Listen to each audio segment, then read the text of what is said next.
either our farms or even the utilization in our homes.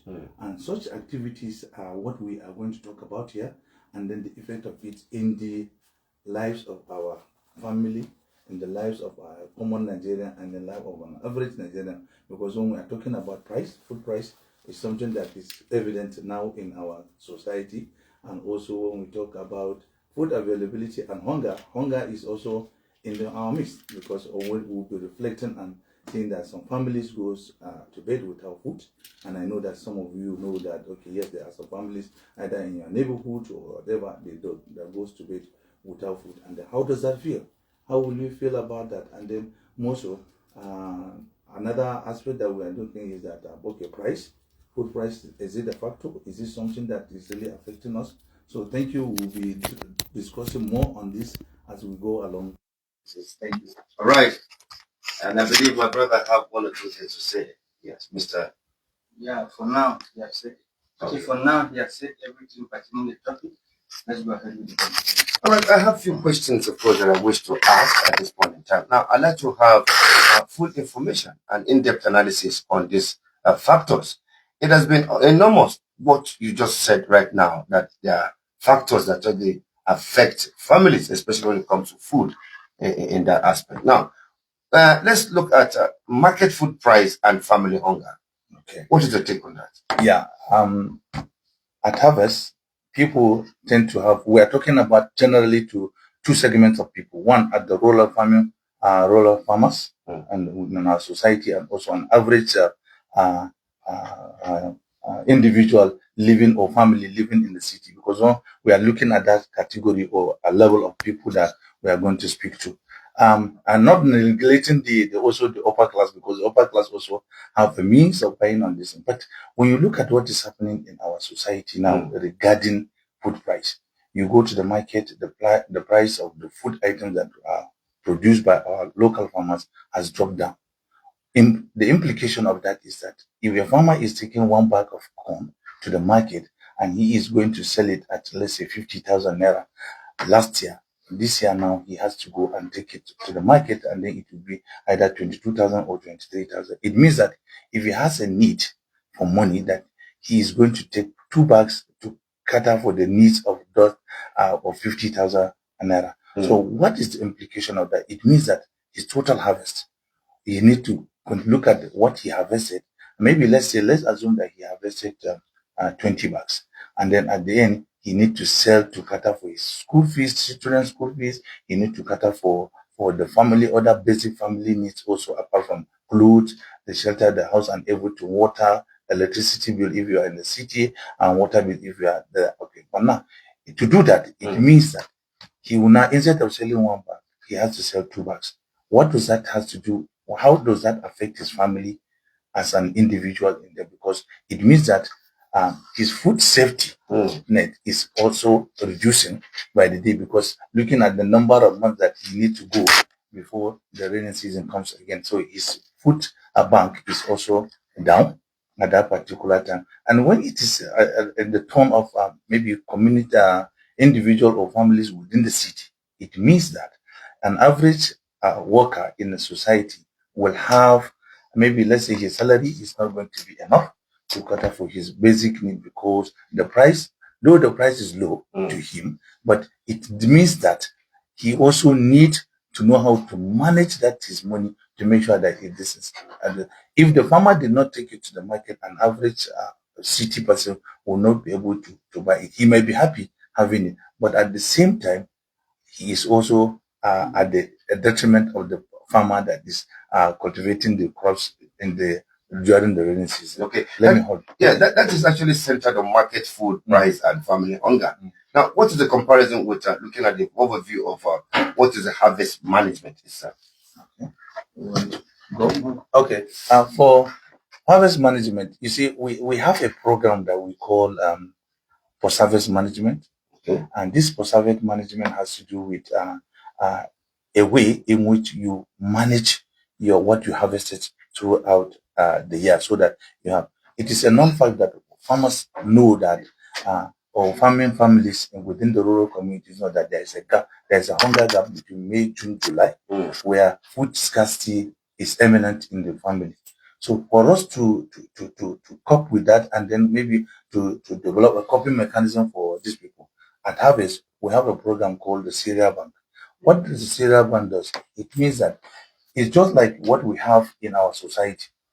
When you have so much loss of money, what do you do with the surplus? You take it to the bank maybe for safekeep, and okay, or while you think of what you need to do on that with that money because you have surplus. So during harvest, farmers have surplus of harvest, and what do they need to do is for them to manage that harvest very well, that it will take them. So we pass them through a process that we call the post-harvest management, where they need to keep their produce safe, and then they come just like the way they do in the bank. They come with their harvest to save, for the what, for the what rainy season they say, or that is the essence of their savings. So that they will not have access to that until they, because they need to calculate. Okay, let's say the harvesting is May, October, November, and then they have their surplus at that particular period, because even at that particular period of the year, you see, when you go to visit houses, farming houses, you see that okay, even the pot they cook is bigger at that particular time. But subsequently, as we run into the year through the next year, and then January, February, the pots begin to reduce because there's not much enough food again in the house. Sometimes they go even 2 days without cooking, 1 day intervals, or even 3 days intervals. This shows that okay, if they didn't manage it very well, it means that the hunger will continue to eliminate this. And this is what we are experiencing right now, at the moment. But with the cereal bank, farmers come together, agreed as a group to be saving whatever assets they have, so that when the times come for that period, they will leverage on two things. One is that the family will have food at home when they open the bank. Two, the price at that particular time of the year is high, because this is the advantage of the middlemen that took among farmers, that they go to buy at a lower price and then sell at a higher price when the price is high, at the detriment of the farmer, because the farmer doesn't know how to manage it, or he feel that okay, yes, it's time now. He has forgotten all the suffers that he has suffered throughout the year.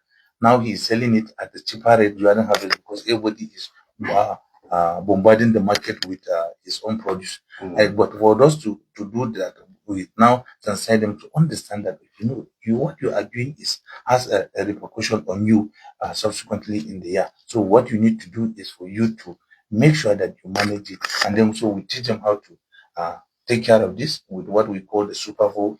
It's an organic pesticide where you keep, instead of using chemical to preserve your crops, they do. And for us to take care of their basic other concern, that okay, if supposing Patrick brings 10 bags, he'll have his name written on his bags, and I bring 20 bags, I'll have my name, because I know what I brought into the bank.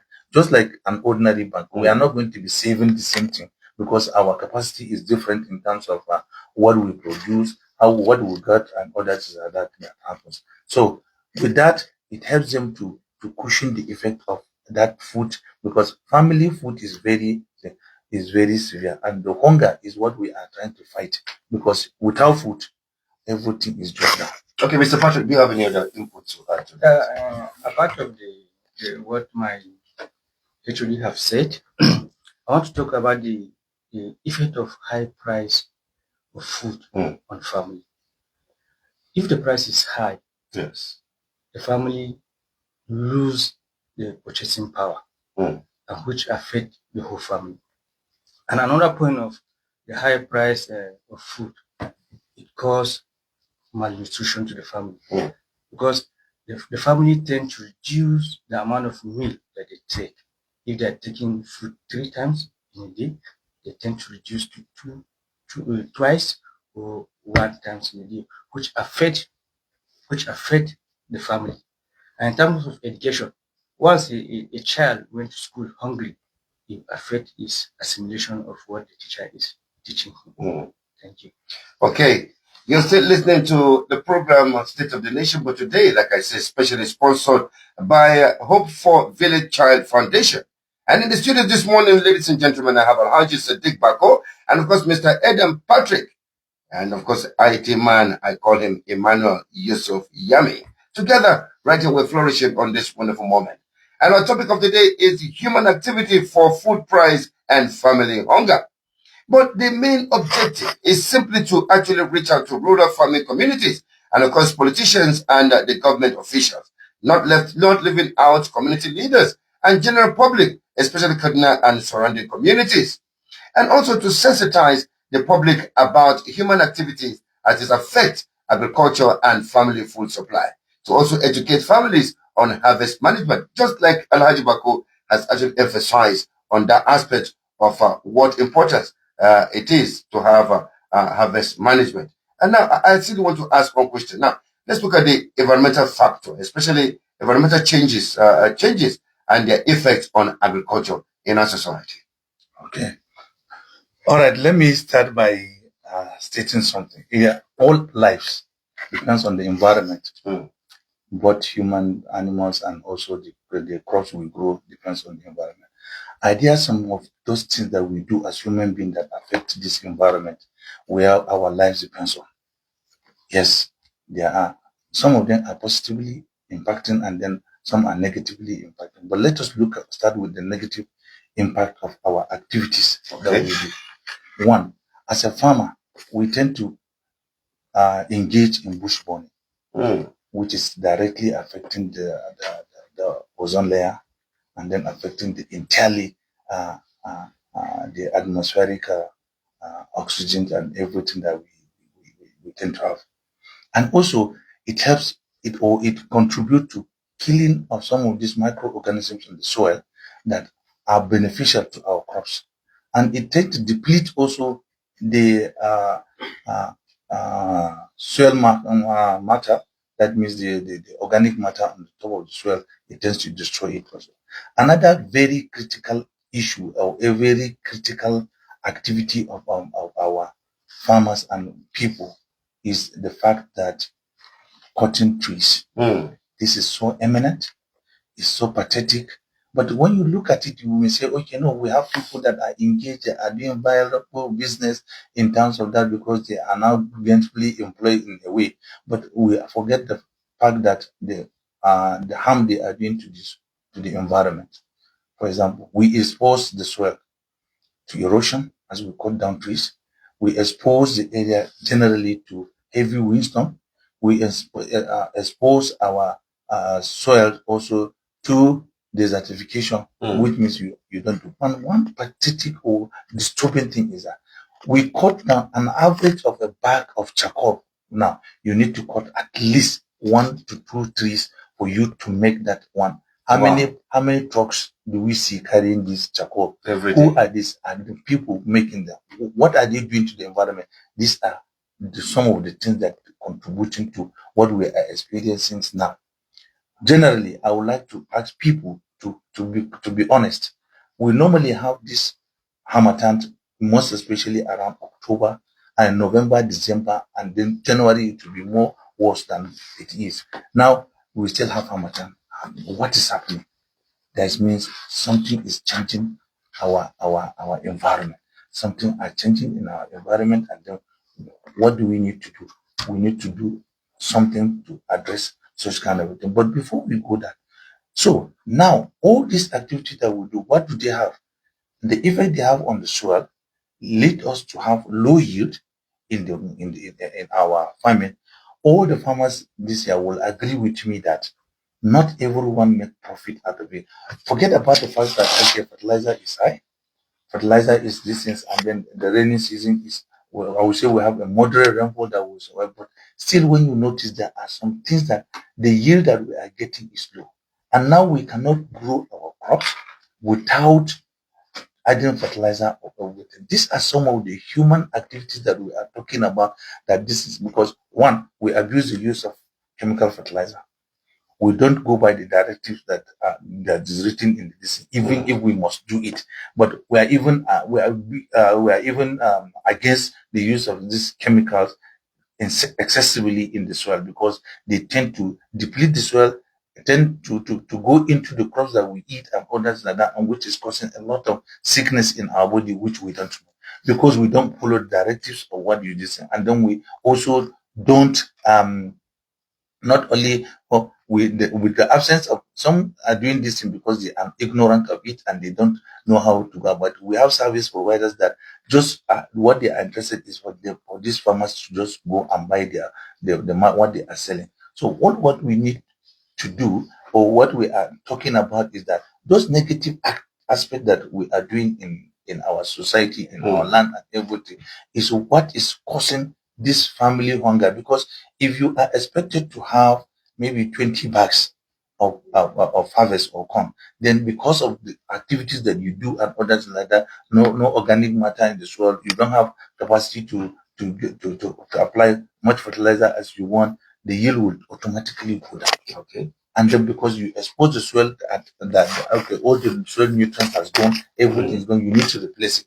But what is in the case that if it is a positive activity, because there are some certain positive activity that we're doing, or for example, one, we engage in crop rotation in the farm. If you do a crop rotation, it's a deliberate human activity that you rotate your plant. Maybe you plant granite this year, next year you plant maize in the farm. So you are directly rotating the crops, because each of these crops have their nutritional requirement to survive differently. And again, if what happens if you carry organic manure, cow dung, poultry manure, and then you put it in the soil, in a way you are replacing some of those nutrients that are in the fertilizer with this organic fertilizer into the soil. And this is also human activity that are positively impacting on the soil, and then subsequently you get a high yield. Are we doing that? This is the question I'm asking the farmers. Are we doing that? Most of it we say no, it is too laborious, and then you need to have a high quantity of organic cow dung for you to put in the soil. But why can't you just maybe divide your farms into 4? Then maybe this year you take a one portion and do it, because that thing stay for a longer period, and then next year you take it to another one. By so doing, you are more or less rotating, and you are also taking care of the soil by that. Another very serious issue that has to do with human negative activity is overgrazing. What do you mean by overgrazing? We have others that move about grazing the crops and everything, grazing farmlands and abundant land also. In so doing, because there are many, and then they move about, they tend to expose the soil also in terms of what they do, because the grazing, they need to go good where they move about all the time to graze in the same land, in the same distance. And now that even the insecurity has pushed people to come to a center. What I mean by a center is that you have some communities that are maybe way out there in the bush. They are now being displaced to come to a particular place. They feel they are being saved. It is another pressure that is being put in the soil where they cultivate, and it is also increasing the amount of mouths that they need to feed around that area, and then subsequently leading to the hunger in the family. So are you directly saying that burning of bushes, especially in the farmland, is degrading? Yeah, it's degrading. But maybe yes. Okay, you talk about the issue of bush burning. You have a lot of effect on our soil. They have a lot of effect on our soil. Okay, these bushes that we are seeing, they are very important in our soil. They serve as a cover for our soil. So once you set the bush ablaze, it destroys all the vegetative and expose the soil to direct rain and direct sunshine. So once you burn a particular area, the soil there tend to be loose. Once there's rain, the water hit the soil directly and wash away the soil. But although burning of the bush burning have its own importance, do you understand? Once you burn a particular area, there are some ashes there. If you plant a plant there, you see the plant there will grow better than the other place because of the content of that ashes there. But when rain hit the place, it wash away the nutrient there. Okay. And it causes erosion. Since the soil is loose, wind can blow the nutrient out, or the water can flush the nutrient out. And another factor that affects availability of food is this insecurity. You know, most of our farmers leave their ancestral land and they move to the city, which cause overpopulation on the city and the availability of food. Just imagine thousands of farmers leaving their homes, coming to the city, and these farmers, the whole population depend on them. These are farmers that have been developing the agricultural sector for so long, but now because of insecurity, they are not there to carry out their responsibility as yes. Just imagine a farmer is cultivating 4 hectares of land because of this insecurity. He has been now he's in the rural area.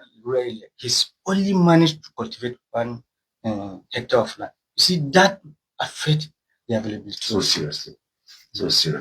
Yeah, I would like to just add a bit on that bush burning. Okay. You see, when we talk about this bush burning, is that, you see, we set the whole farm on fire, and then the heat that is being generated on that tend to go into this atmosphere again, and that is what we call, that is one of the contributory factors that has to do with climate change, and even the emissions that we see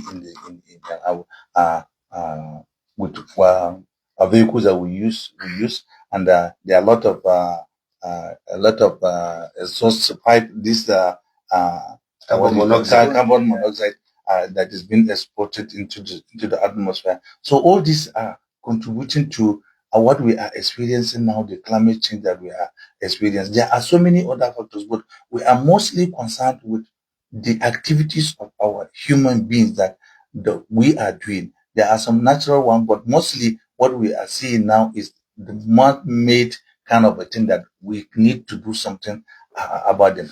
Bush burning as we see it now, if you must burn, why not collect them, whatever you have, and then put it in a particular place and then burn?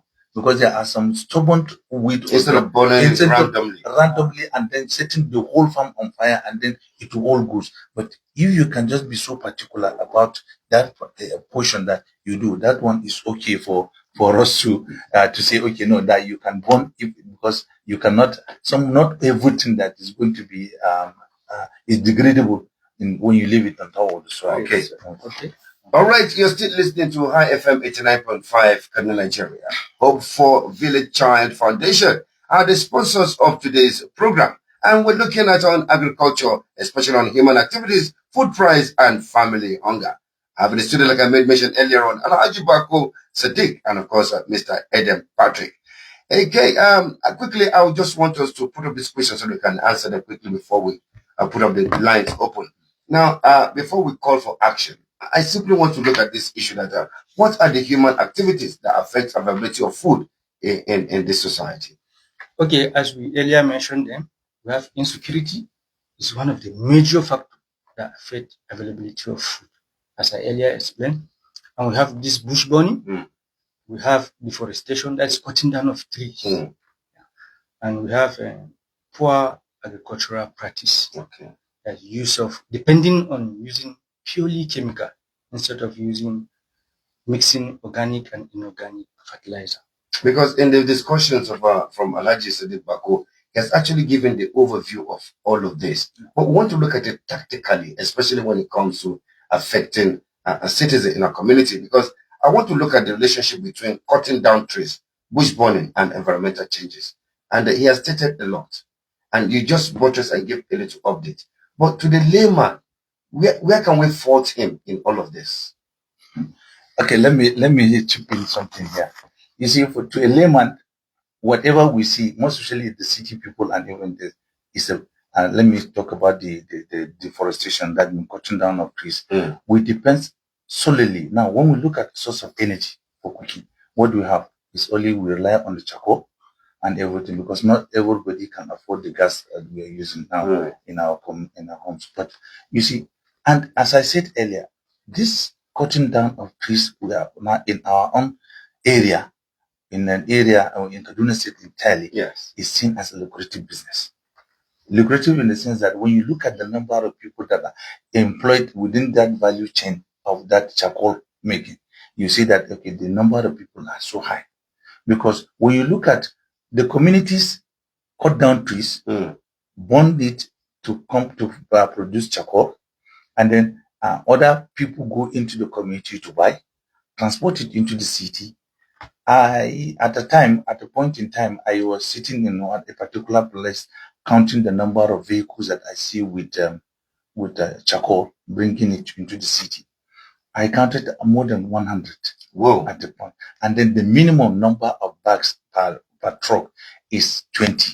Minimum is 20, not to talk of even the motorcycles that are taken. So, but when you look at this number, the drivers, the everything, the merchant of all this charcoal, you say, no, this is a lucrative business, and they're adding value to the cutting, to the trees that they cut. But when you look at that relationship with the environment, where our life depends on, because our life depends on the environment, because that is where we produce food, that is where we are getting the air we are breathing, because they need to, these trees help us to clean the air that we breathe. But if they are not there, what happens? We export the soil where we grow our crops. We do so many things, and in the detriment of getting money, or in the expense of getting money to take care of our needs. But if we do continue to do this without planting the trees, what will happen to us? Let's see, what do we inherit from our forefathers as farmers? We inherit a viable land where there's organic. Organic is, they don't use even inorganic fertilizer. That is the chemical fertilizer. They don't use it. They only cultivate and do. And once the place is tired, they just move about to go to another particular place to do that. But now we cannot do that, because the population is increasing. We are increasing by the day with that population, and we continue to do these tree cuttings without planting any new ones. And if you must you cut the entire plant, or the entire tree? Why not prune the areas that you need, so that you leave it? It will now regenerate and then grow again. Do we even have the consciousness of saying, okay, no, we may need it for subsequently? What kind of environment are we living to now? Let us now slow down and think about what will happen to us in the next 15 to 20 years. Well, if we continue to do what we are doing right now without this, what will happen? We are our self-destructive tools in our society. It has been enormous to say that, yes, most people are ignorant and adamant of being responsible for what is happening to their communities. And right here, right now, on agriculture, it affects so many, and so many out there have been affected. But of course, promulgating and navigating and mitigating solutions, of course, to professional dealings in the aspect of sensitizing the public on this wonderful moment in time. It is a great moment, of course, sharing these great talks with you this morning. I'm taking out Alhaji Sadiq Bako and, of course, Mr. Adam Patrick right here. Well, before we open up our lines, I still want to ask one question without further ado. Do you know any family that go to bed with hunger, so to say? A lot, especially the IDPs. Wow. Those that this insecurity affected, they have to come down to the city, and it's a pity. So pitiful. Yeah. I see the body language and your emotions, you couldn't even help it, because most times when I do reporting on IDPs, there are lots of irregularities that is actually happening right there. And of course, I believe Alhaji Bako wants to add. Yeah, I just want to add. You see, if you ask me how many people go to bed without food in Kaduna State alone, honestly, there are many that we cannot even give an account of those. And I believe that our listeners will also agree with me that, okay, in your neighborhood, just reflect and look at it. How many people are going to bed without food? Are they not human? What are we doing? Is it our action that is contributing to this? How do you feel, you having a food to eat, and then your neighbor doesn't have a food to eat in his house? And then with the number of children in the house. So mostly what you see now is that is why there's an increase in the social vices in the society. Youth are engaged in stealing, not because they want to. Women are engaged in prostitution because some of them are not that they want to, but because there's no food at home and they need to eat, and they have people that they need to cater for, and then we have also as my colleague has said about the insecurity that is also contributing to it. Where will you go? You are scared to go to the farm because you are thinking of you may be kidnapped. And then where now at rainy season that people are engaged in irrigation farming, which is also helping. but now they cannot even go because I just last 3 days ago, a neighbor of mine went to the farm and then he was almost kidnapped. And then what happened? He deserted the place and he's not going to go there. That means whatever he grows and everything now will go bad, and then that is what. How many of them can we count that are depending on that? And then now they are from out of business. And whatever they do, no matter how little it is, even if it is spinach they carry to the market, they bring to the market and then they sell. There are women that come to that market to buy and bring it to the city. That's true. Okay, about this time, dial the number 09042 895 895. 09042 895 895. We're right here waiting for your calls and, of course, your input. And if there's any other update to be given as the program progresses, we're here with Alhaji Sadiq Bako and, of course, Mr. Edem Emmanuel. Mr. Edem Emmanuel, it encompasses everything. The Garden of Eden. Yeah. You know, within the Garden of Eden, there's so much agriculture, there's so much forestry, so much stocks and everything. So have we destroyed our Eden, especially in Nigeria? Definitely, we have destroyed the Eden. Okay, people. Well, I still have more questions while we are with callers right here. I'll be asking this question now. Why this sensitization to the public about human activities? Alhaji? Yeah, we feel it is very important because when you look at what is coming up, when you look at the future, if we don't do anything now to address this issue, it means that, as I said, we don't know what kind of environment we are passing to our young ones coming up, and we don't know whether we'll be sure of our next food. Because I was in the community 2 days ago, and then I said, I was just talking to them about this issue of food security or food availability in the family. And I said, very soon, by May, June, we'll start experiencing hunger and then others like that. Did we think about this while we are harvesting our crops? And then what happened? One of the women there just stood up and said, no, you are even talking about May, June. And right now, we don't have enough food in our homes. And I said, okay, if that is the case, where is the problem? Where is the problem? Is it that we couldn't manage what we harvested? Or is it that, okay, no, we are being carried away by some people that, okay, maybe the middlemen, because we see... Okay, where is the middleman? I'm going to come down to the middleman issue. Hello there. Hello, good morning. Good morning, how are you? Thank you so much for this. I did all of them here. Okay, he said hello. Thank you. And okay. All right, Joseph, quickly. And you know, your line is actually breaking. So if you don't project... the topic you people are saying is a two. Because I think a lot. The different time when I was there were some trees they were there before our forefathers. But now the chemicals are free. All over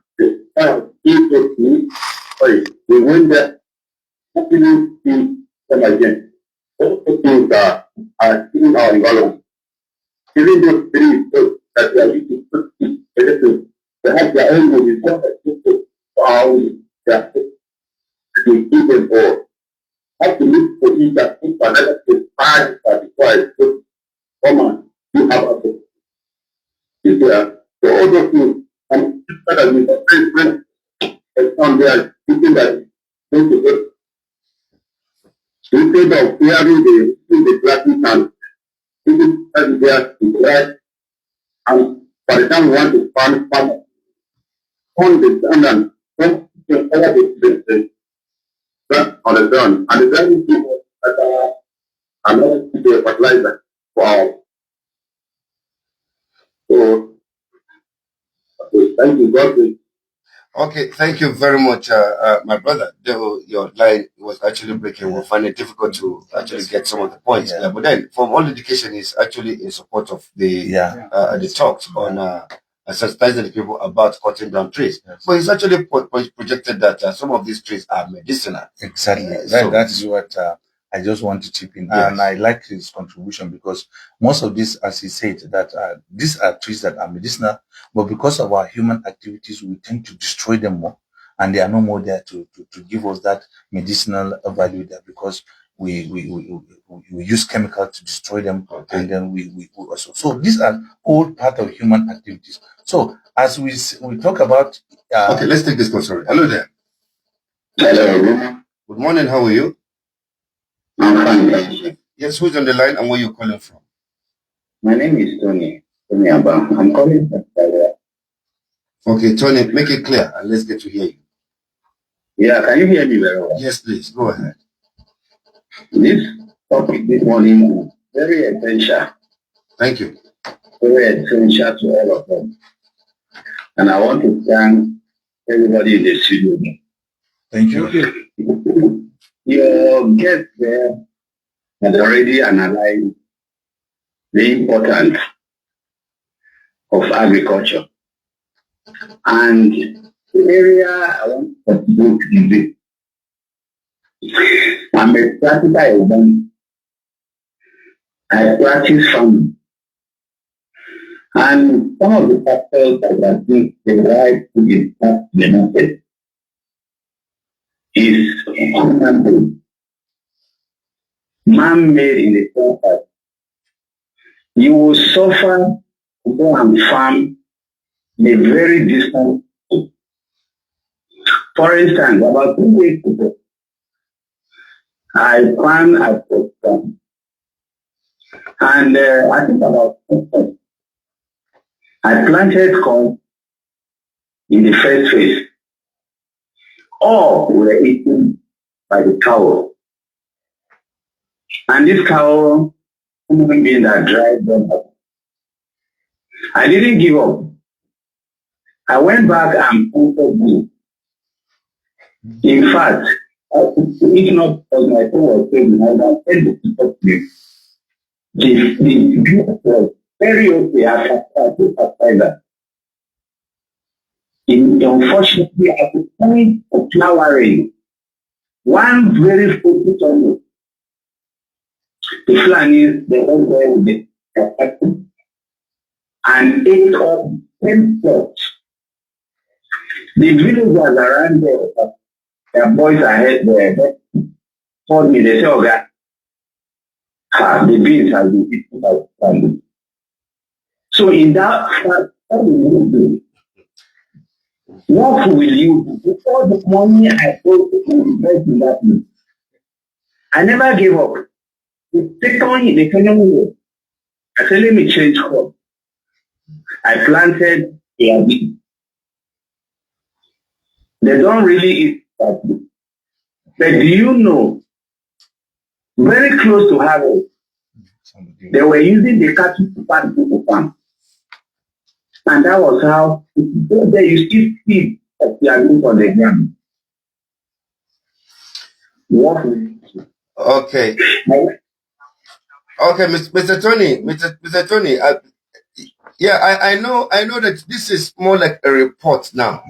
This is more like a report, yes. Now, the second area now is that yes, the policy by the federal government is very, very wrong. The farmers will suffer and farm, spend their money, and they will import same crops to the country cheaper than what the farmers spend. How do you look at it? Okay. Some of us that farm corn, you discover that the local farm, the local maize is cheaper.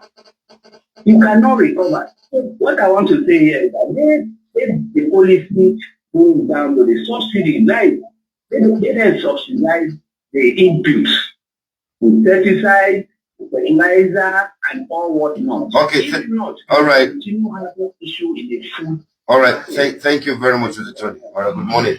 That brings me to ask you this question about the politicians and the government leaders. What collaboration? Because when you talk about insecurity and you're talking about food crops danger, insecurity, and all of that, although you need to answer his questions first or his contribution to it before we look at that. Okay, I would like to answer this is just what I can't recall Mr. Tony this way. You see, we're about policy, government policy. Yes, that policy has really affected the importation of crops that we produce in this country affect the food pricing, affect everything that we do.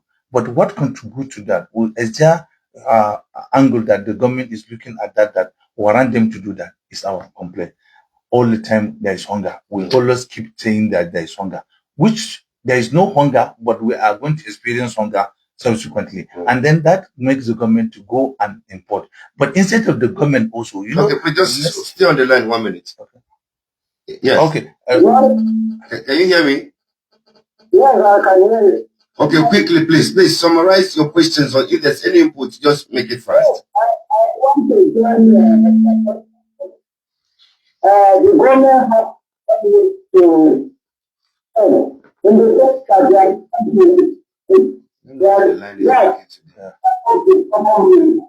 so that's why the farmers only go and come to the community.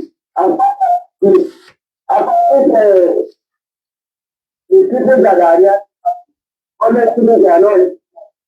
The way they are catching, when the farmers come, now, as the people the question they are, when they realize it's not the way forward. Okay. All right. Thank you, Mr. Kuri. You know. Well, Mr. Kuri and Tony, I think we, as I was saying about the government policy, is that, you see, way back, some years back, we know that there is this, and it's in the economic principles. When there is surplus of farm produce, the government come in to buy and then keep. When the price is so high, the government will now release it to the market so that it will cushion effect. That policy is not more working in Nigeria. They don't. Instead of them to buy from the farmers at a particular price and keep, when the price is higher, they now bring it out so that a common man will enjoy that policy. They now go outside the country to import at the expense of the farmers in the country, instead of them to buy from the farmers.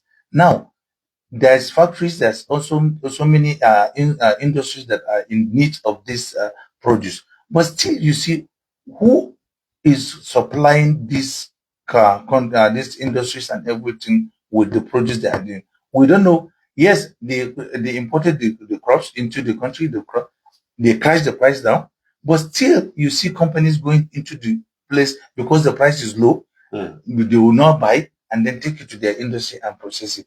What happened? The government is now looking at farming as not to go area by some people, because now a lot of people have lost confidence in farming. So that is what we are looking at, saying, if we continue at the rate in which we are going now, they believe more of importation than and that's what the local farmers are. A lot of farmers that we interact with will tell you that, no, I'm farming 20 hectares, or I'm just making the number 20 hectares, but now I'll only farm 2 hectares for myself, and then that is it. So if we have that, what will happen to our common people, the people in the city that depends on these rural farmers for food? That's why we are saying that we are investigating higher hunger. Good morning. How are you?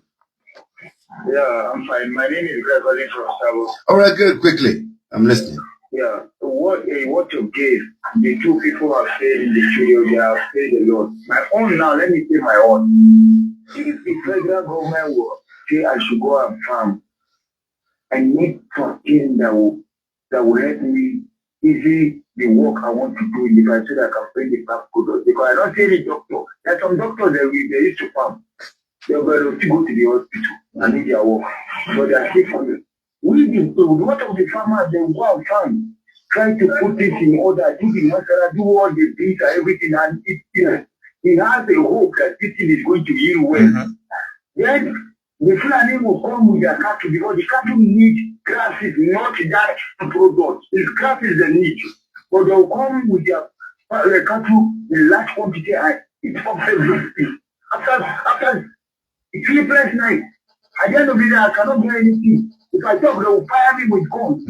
How are we going to solve that? If the government cannot solve insecurity when it comes to farming, we are not getting anything sweet.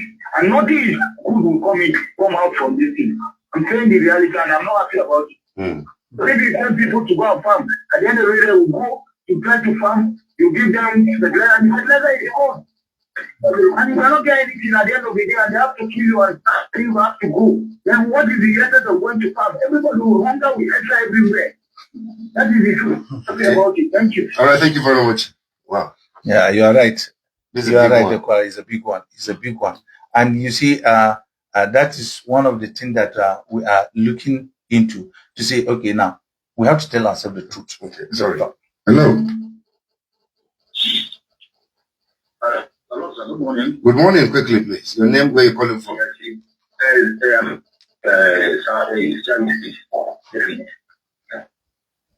you hearing me? I can hear you. You're just too fast in the name. Your name is?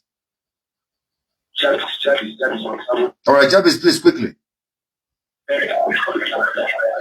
Wow. Unfortunately, Jarvis, I cannot take your call because he's seriously distorted. I wanted to call back again so that I can reaffirm, please. There's a certain fact that we need to accept, whether we like it as citizens. This grazing of animals into our farmland will continue as long as we don't embrace what the government is talking about that has to do with ranching. Ranching, people see it as if government is going to grab the land out of people and others like that. But there are a lot of bushes in our state that ranching or maybe ruga can be, so that we have these settled people, let them grow their grass, let them eat their grass there, and then allow farmers to also cultivate their crops when it is time. But in as much as we just have these migrant herders, even no matter, even if they are not herders, even if they are not migrant, they are settled. We know that just like we need crops and we need food that we farm to eat, they just also need crops and need grasses to eat, the animals. They will not allow them to go hunger, and that we don't want us ourselves to go hungry also as well. So it is either we accept the fact that, okay, the Fulanis should also understand, or the others will also understand that, okay, look, even if the government cannot provide me land, I can buy a land and set it in a place and continue to grow the grass in which we have. That is how developed countries carry out their ranching, and that's how they carry out their herding and everything around their area, so that they will have milk. We have what we call the grazing reserves in the state, in some part of the state. I just want to hear quietly from you, Alhaji. Yeah. Is that a gross violation of the rights of the farmer from the header? Yes, it's a violation, because this me spending my money to cultivate land, and then after a while you just come in and then you just destroy everything. What about my family? You want to feed your cows, I want to feed my family, and you also need that food also as a human being that I'm growing, because you are taking care of herding and then I'm taking care of the land. So it's supposed to be a kind of symbiotic relationship between me and the herder, because I am growing what he needs, and then his animals also need what my leftovers in the group. So it's a matter of understanding how we tend to operate this thing in this country, and allow ourselves to sit down together and with these people and say, okay, this is how we are going to go about it. And then if there's an issue, how do they settle issues of cattle grazing on the farm? Okay. They settle it traditionally. Correct. Yes, settle it traditionally. Yeah. Yeah. You said? These two people like Chelsea need to identify people from this issue of island to farmers. Now, people is really, the headers are ready to account there and make money. All the farmers farming to feed either a family or to feed people. Okay, that's the value. When people carry this shit at the top, they don't take the example. Go to another place. Okay. If we do Fulani within a shorter time, they don't clear that one. Whether it's their farm at the end of the day, that's what's happening. So, government meetings address the issue. And one of those people that they find what happens I really do. Who find out for them? You know, what so government need to look about the issue. When you bring it up, that's one. Thank you. Okay, thank you very much, Zakuri. I know they're talking about the roving headsmen. I think all these herders and farmer of a conflict center on insecurity. we have a vast land, and the land is not secure for our farmers and our herders. So the small part of land that is safe, there's a competition. Farmer want to farm, herder want to use it to rear their cattle. That's where the problem lies. But are we saying that these herders are actually imposing themselves upon these farmers? Because the right of a farmer, no, we just digress a little. Yeah. The right of a farmer is my farm. What the trouble is, you coming from nowhere and put your cow in my own farm to eat up my grains, and you don't want me to complain. And that is more like another tool in creating food shortage in the market itself. You see, the question we need to ask ourselves is that what is that pushing factor that is pushing this other to be moving about? You know, it's scarce resources. Just like this is saying, that he's searching for food for his what? Animal. So should my farm be the food? Now that is where the trouble is now. Should my farm feed his animal?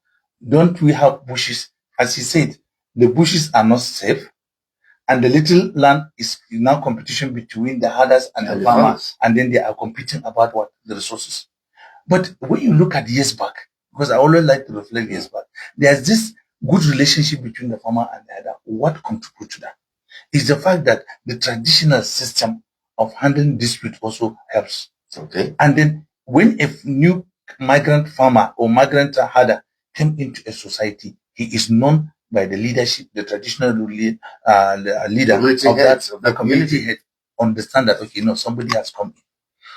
They invite these farmers to come and even settle in their own farm so that the feces can add manure into their farm. That means there's good relationship, they understand. And at a particular time, that's symbiotic relationship. At a particular time when it's harvest time, the herders themselves go in to help the farmers to harvest their crops and then go. Wow. And then when you do that, then immediately they finish packing what you need. The farmer allowed the herder to enter with his animal.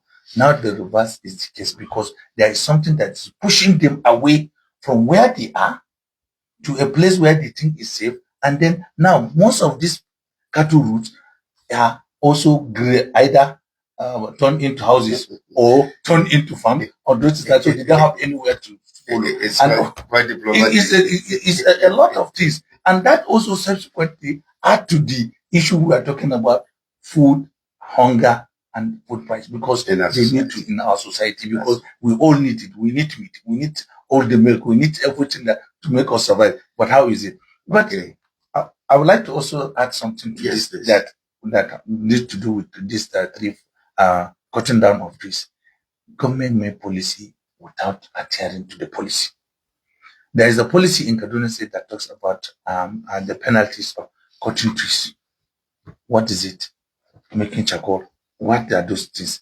Is this still there? Is this still functioning? Are we going to? How are these people passing through with all the regulations and then the forest guard or whatever? How are they passing this thing through? But how are we even going to stop this kind of a thing? Well, there's no alternative to energy. If we don't have alternative to energy, then how do you expect cutting and bush burning? We have to do that, but there is no any deliberate effort by the government to have people to plant trees. When you cut one, there's this saying that when you cut one, we plant 5. When you cut one, you plant 5 or 10 even. So that means it's supposed to be a serious sensitization and on the fact that, okay, yes, we need this. And then the government also should see that how they can subsidize the gas so that people can move a little bit to reduce the pressure on trees and on the land, also to see if they can afford to have and a source of energy for cooking, because we cannot eat raw food. In the right direction of everything, there should be a policy that is supposed to be promoted and created to actually cushion the effects of all of this. Yes. Alhaji Sadiq Bako and of course Mr. Edem Patrick, I'd like to thank you very much for coming on this program this morning. Thank you. We are delighted to be here, and then we look forward to next time we'll come again. Yes. Alhaji and of course Mr. Edem, you guys have spoken very, very well. Thank you. Our listeners out there for taste by responding on the phone call to say, yes, all that you have said right here is all correct. And for that, you deserve a golden bell. Okay. Okay, this is how FM 89.5 Kaduna. I'd like to thank you very much. And of course, to Emmanuel Yusuf Yami, the IT man behind everything right here. I'd like to thank Elijah Bakosa Dix, and of course to Eden Patrick. Thank you very much for that. My name Peter Odebrod. Thanking you for being part of this wonderful program. Join us again next time on this wonderful show. Good morning, Kaduna, Nigeria.